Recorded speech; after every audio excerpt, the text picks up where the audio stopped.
எப்படி ஞானேஷ்குமார் அவர்கள் இதற்கு முன்னாடி ராகுல் காந்தியுடைய ஆட்டம் பாம் 1 வெளிவந்ததோ அப்பவும் ஒரு பிரஸ் மீட்டை வைத்து அந்த பிரஸ் கான்ஃபரன்ஸில் கொடுத்த பதில், ராகுல் காந்தி பொய் பேசி வருகிறார், ராகுல் காந்தி கூறுவதெல்லாம் ஏற்றுக்கொள்ள முடியாது, ஒரு எஃபிடவிட்டை ஃபைல் செய்ய வேண்டும்.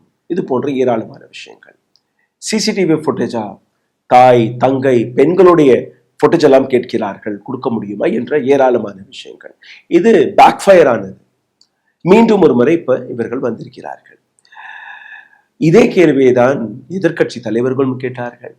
அப்படி ராகுல் காந்தி பொய் பேசுவதாக நீங்க சொல்லி எஃபிடவிட் கேட்கிறீர்கள் என்றால் நீங்களும் ஒரு எஃபிடவிட்டை கொடுத்து விடுங்கள், நாங்க எடுத்து வைக்கக்கூடிய ஒவ்வொரு டேட்டாவும் சரிதான் என்று. ஏன்னா ராகுல் காந்தியுடைய அந்த குற்றச்சாட்டு அலிகேஷன் அனைத்துமே நீங்க கொடுத்த அந்த டேட்டா படிதானே வெளியே வந்தது, எதுவும் புதிதாக கிடையாது, வெளியிருந்து ஃபேப்ரிகேட் செய்த டேட்டா கிடையாது இல்லையா? இதற்கு எந்த விதமான பதிலும் அவர்கள் கொடுக்கவில்லை.